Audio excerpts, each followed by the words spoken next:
ഞാൻ doctor MP മണി. എൻ്റെ വൈദ്യവിദ്യാഭ്യാസം ഷൊർണൂരിലെ KA സമാജം Ayurveda കോളേജിലായിരുന്നു. 1968 college ചേരുന്നത്. അന്ന് ഈ ഞങ്ങൾക്ക് കാണാൻ കഴിഞ്ഞൊരു പുതുമ എന്ന് പറയുന്നത്, ബുധനാഴ്ചകളിൽ അഷ്ടവൈദ്യപ്രമുഖരിൽ അതിപ്രഗത്ഭനായിരുന്ന മേഴത്തൂരിലെ വൈദ്യമഠം വലിയ നാരായണൻ നമ്പൂതിരിപ്പാട് സമാജം ഗസ്റ്റ് ഹൗസിൽ വെച്ച് രോഗികളെ നോക്കുമായിരുന്നു. ബുധനാഴ്ചകളിൽ, എല്ലാ ബുധനാഴ്ചകളും അദ്ദേഹം വരും. അപ്പോൾ അദ്ദേഹം വരുന്നത് ഞങ്ങൾ അകലെ നിന്ന് നോക്കി കാണാറുണ്ട്. കാരണം തിരുമേനി വലിയ ആളാണ്, ഒരു മഹാപ്രതിഭയാണ്. ഞങ്ങൾക്ക് അടുത്ത് പോകാനോ സംസാരിക്കാനോ എന്നുള്ള സാഹചര്യമില്ല. ഈ ഗസ്റ്റ് ഹൗസിൻ്റെ അതിലൂടെ പോകുമ്പോൾ അവിടെ മുറ്റത്ത് നിന്നിട്ട് അദ്ദേഹം അകത്ത് രോഗികളെ സംസാരിക്കുന്നതൊക്കെ നോക്കി നിൽക്കാറുണ്ട് പലപ്പോഴും. അപ്പോൾ എൻ്റെ ഹാൻഡ് റൈറ്റിംഗ് കുറച്ച് നല്ലതാണ്. ഒരു ദിവസം vice principal doctor C Purushothaman sir എന്നെ വിളിച്ചിട്ട് പറഞ്ഞു, താൻ കൊണ്ട് വരിക എന്ന് പറഞ്ഞു. അങ്ങനെ അദ്ദേഹത്തിൻ്റെ കൂടെ ഞാനങ്ങ് പോയി. എവിടേക്കാണ് പോകണമെന്നും പറഞ്ഞില്ല. പോയത് സമാജത്തിൻ്റെ ഗസ്റ്റ് ഹൗസിലേക്കായിരുന്നു. അപ്പോൾ ഗസ്റ്റ് ഹൗസിൽ വൈദ്യമഠം തിരുമേനി വന്നിട്ടുണ്ട്. അദ്ദേഹം അവിടെ ഒരു ഈസി ചെയറിലാണ് സ്ഥിരം ഇരിക്കാറുള്ളത്. പിന്നെ നീളത്തിൽ അവിടെ ഒരു മേശയുണ്ട്, അതിന് ചുറ്റും കസേരകളുണ്ട്, അങ്ങനെയാണ്. അപ്പോൾ എന്നോട് പറഞ്ഞു, ഇവിടെ ഇരുന്നോളാം എന്ന് പറഞ്ഞു. അപ്പോൾ എനിക്ക് തന്നെ വിശ്വസിക്കാൻ വയ്യാത്തൊരു സന്ദർഭമായി അത്. കാരണം ഇത്രയും വലിയൊരു മഹാപ്രതിഭയുടെ മുമ്പിൽ എന്നെ പിടിച്ചിരുത്തിയിട്ട് സാറങ്ങ് പോയി. അത് വൈദ്യമഠം ആരാണ് എന്ന് കൃത്യമായി ഞങ്ങൾക്കറിയാം. നമ്മൾ അദ്ദേഹത്തിൻ്റെ മുമ്പിൽ ഒന്നുമല്ല, അദ്ദേഹത്തിൻ്റെ തൊട്ടടുത്താണ് ഞാനപ്പോൾ ഇരിക്കുന്നത്. അപ്പോൾ എൻ്റെ ദൗത്യം എന്താണെന്ന് ചോദിച്ചാൽ, അവിടെ ഒരുപാട് രോഗികൾ വരും. ഈ രോഗികൾ വരുന്നവർ പലരും നിസ്സാരക്കാരല്ല, വിശിഷ്ട വ്യക്തികളാണ് ഒരുപാട് പേര് വരുന്നത്. അപ്പോൾ ഇവരുടെ രോഗവിവരങ്ങളൊക്കെ കേട്ട് പരിശോധനകളൊക്കെ കഴിഞ്ഞ് ഈ ചികിത്സ നിർദ്ദേശിക്കും തിരുമേനി. ഇത് എഴുതുക എന്നുള്ളതാണ് എൻ്റെ ദൗത്യം. അത് കുറിപ്പടി എഴുതുക എന്നുള്ളതാണ്. സമാജത്തിൻ്റെ ലെറ്റർ പാഡിലാണ്. അപ്പോൾ ആദ്യത്തെ ലെറ്റർ പാഡ്, ആദ്യത്തെ കുറിപ്പടി എഴുതി കൊടുത്തോൾ വൈദ്യമഠം അതൊന്ന് വായിച്ച് നോക്കി അങ്ങനെ രോഗിക്ക് അത് കൊടുക്കും. ഇതാണ്. അപ്പോൾ എല്ലാ കുറിപ്പടി എഴുതുമ്പോഴതാണ് അദ്ദേഹം ഒന്ന് ഓടിച്ച് നോക്കും, എന്നിട്ട് അത് കൊടുക്കും. ഇത് 6 കൊല്ലമാണ് ഞാൻ ആ കസേരയിലിരുന്നത്, ആഴ്ചയിൽ ഒരു ദിവസം. അതൊരു ചെറിയ കാര്യമല്ല. നമുക്ക് ഈ സൗഭാഗ്യം, അതിന് വില നിശ്ചയിക്കാൻ പറ്റില്ല, മൂല്യം നിശ്ചയിക്കാൻ പറ്റില്ല. കാരണം തിരുമേനി, അപ്പോൾ അവിടെ വേറെ കുറേ സൗഭാഗ്യങ്ങൾ കിട്ടിയത് ആ ഒരൊറ്റ കാര്യത്തിൽ. എന്താണെന്ന് വെച്ചാൽ, ഈ ഒരുപാട് വിശിഷ്ട വ്യക്തികൾ വരും അദ്ദേഹത്തിനെ കാണാൻ. അപ്പോൾ അങ്ങനെ വരുന്ന ഒരുപാട് വിശിഷ്ട വ്യക്തികളായിട്ട് എനിക്ക് സൗഹാർദ്ദം ഉണ്ടാക്കാൻ കഴിഞ്ഞു എന്നുള്ളതാണ്. ഭാവിയിലത് ഒരുപാട് കാര്യങ്ങളിൽ പ്രയോജനപ്പെട്ടിട്ടുമുണ്ട്. അപ്പോൾ അതിനിടയ്ക്ക് വേറൊരു ദിവസം ഉണ്ടായത്, അന്ന് തൃശ്ശൂരിൽ നിന്ന് എക്സ്പ്രസ് എന്ന് പറഞ്ഞൊരു മലയാളം പത്രം ഉണ്ടായിരുന്നു. തൃശ്ശൂർ, പാലക്കാട് ജില്ലകളിൽ അതിന് നല്ല സർക്കുലേഷനുമായിരുന്നു. അപ്പോൾ ഒരു ദിവസം അദ്ദേഹത്തിൻ്റെ ആ പത്രത്തിലെ ഒരു പ്രതിനിധി വന്നിട്ട് പറഞ്ഞു, തിരുമേനിയുടെ ഒരു അഭിമുഖം വേണം, നമുക്കൊരു സ്റ്റോറി വേണം, അതാണ്. അപ്പോൾ അദ്ദേഹം അതൊക്കെ തയ്യാറാക്കി. അദ്ദേഹം തിരുമേനിയോട് ഒരുപാട് സംസാരിച്ച് ചോദ്യങ്ങൾ ചോദിച്ചു. അതിനൊക്കെ തിരുമേനി ഞങ്ങളുടെ മുമ്പിൽ വെച്ച് തന്നെയായിരുന്നു കൃത്യമായ ഉത്തരങ്ങൾ കൊടുത്തു. അവസാനം ഫോട്ടോയും എടുത്തിട്ടാണ് പോയത്. അന്നൊക്കെ ഫോട്ടോ എന്ന് വെച്ചാൽ നമ്മുടെ മൊബൈലോ അങ്ങനത്തെ ഇലക്ട്രോണിക് സംവിധാനം ഒന്നല്ലോ, നമ്മുടെ പഴയ ഫിലിമിട്ട ക്യാമറ തന്നെയാണ്. ഇത് അച്ചടിച്ച് വന്നപ്പോൾ ഞാൻ ആ പടത്തിലുണ്ട്. ആ ഫോട്ടോ ഒരു ചെറിയ കാര്യമാണോ? എക്സ്പ്രസ് പത്രത്തിൽ വൈദ്യമഠം തിരുമേനിയുടെ അടുത്ത് ഈ രംഗത്ത് ആരുമില്ലാത്ത ഞാനിരിക്കുന്നു. അതൊരു വലിയ സംഭവമായിരുന്നു. അപ്പോൾ എനിക്കിപ്പോൾ പറയാനുള്ള കാര്യം ഇതൊന്നുമല്ല. ഈ വൈദ്യമഠം തിരുമേനി ഈ രോഗികൾ വന്നല്ല ആ പരിശോധന, അതിൻ്റെ രോഗനിർണയം, ഇതൊക്കെ കൃത്യമായി വെറും ശിശുക്കളായിരുന്നു, വലിയ ശിശുവായിരുന്നു, എനിക്ക് പറഞ്ഞു തരുമായിരുന്നു കൃത്യമായിട്ട്. അതൊക്കെ ഈ ഭാവിയിൽ പ്രാക്ടീസ് തുടങ്ങിയപ്പോൾ ഒരുപാട് പ്രയോജനം, ഇപ്പോഴും പ്രയോജനമുണ്ട് ആ കാര്യങ്ങളൊക്കെ. അപ്പോൾ ഈ രോഗനിർണയം അത് വളരെ വളരെ മനോഹരമായിട്ട് അദ്ദേഹം പറഞ്ഞു തരുമായിരുന്നു. മാത്രമല്ല അദ്ദേഹത്തിൻ്റെ ഔഷധ യോഗങ്ങൾ, ഒരുപാട് മരുന്നുകൾ കുറിച്ചൊക്കെ കൂട്ടുന്നൊരു വലിയ കുറിപ്പടി ആവില്ല. വളരെ ലളിതമാണ്, വളരെ ലളിതമാണ്. പലപ്പോഴും കഷായം വീട്ടിൽ വെച്ച് കഴിക്കാനാണ് അദ്ദേഹം നിർദ്ദേശിക്കാറ്.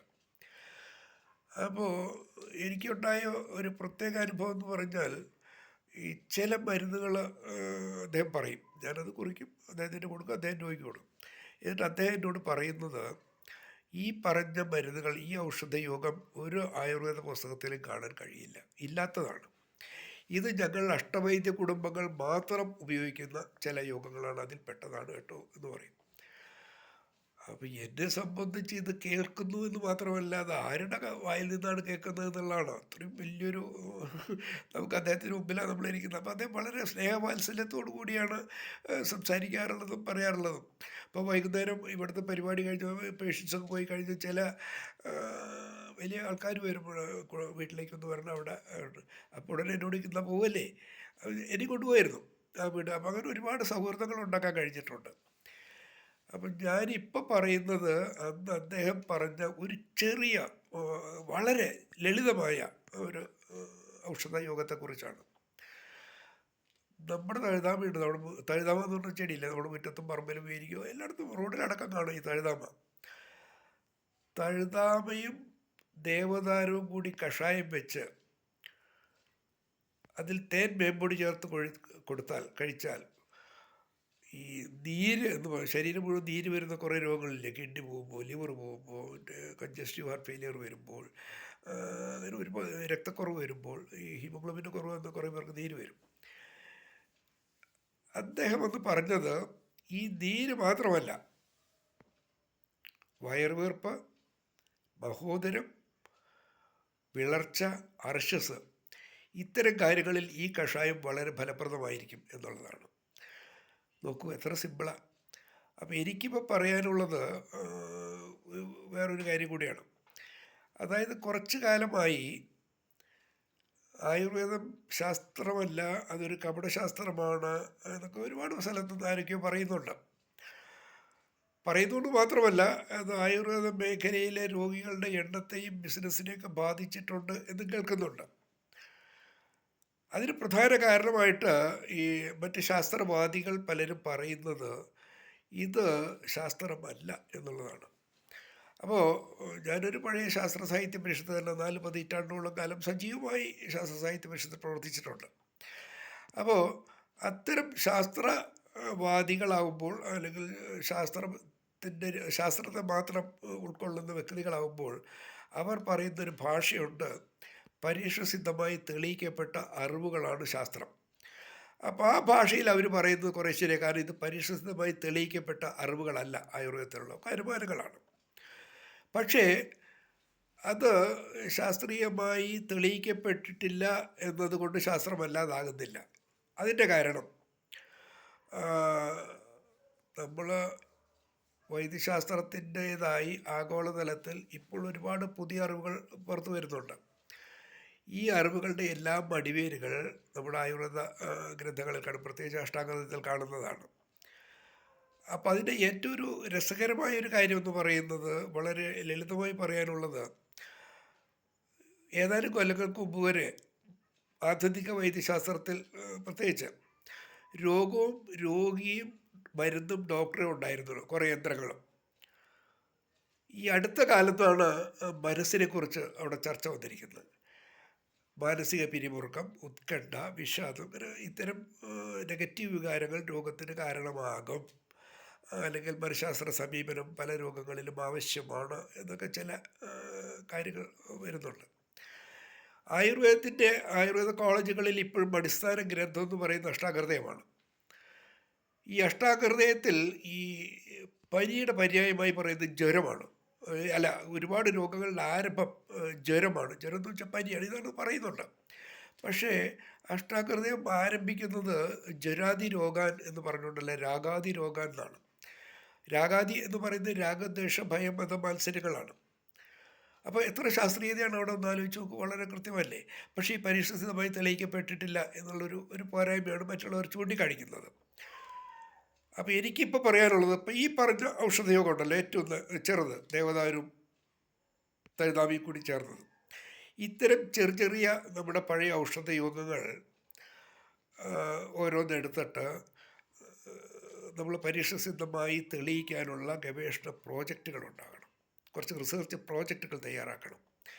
എന്നിട്ട് ഓരോ ആയുർവേദ കോളേജുകളിലുമാകാം 1000 രോഗികളെ പഠിക്കുക, 1000 രോഗികൾ ഇത് പരീക്ഷിക്കുക. കാരണം ഇതുകൊണ്ട് ഈ ചികിത്സാനന്തര ദൂഷ്യഫലങ്ങളൊന്നും ഉണ്ടാകുന്നില്ല, വളരെ സിമ്പിളല്ലേ ഇത്.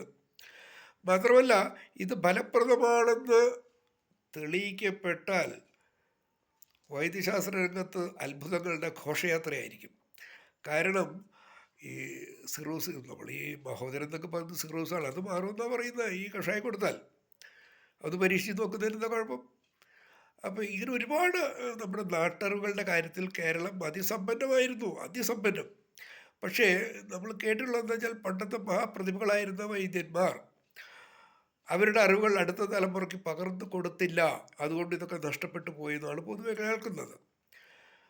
അതെന്തോട്ടെ, ഇപ്പം നമ്മുടെ കയ്യിൽ കുറേ അറിവുകളുണ്ട്. എന്തായാലും ഈ അറിവുകൾ ഓരോന്നും ഇതുപോലെ പരീക്ഷണമായി തെളിയിക്കാനുള്ള ഓരോ ഗവേഷണ പദ്ധതികൾ, അത് കേരളത്തിലാണെങ്കിൽ ഇപ്പോൾ ഒരുപാട് ആയുർവേദ കോളേജുകളുണ്ട്.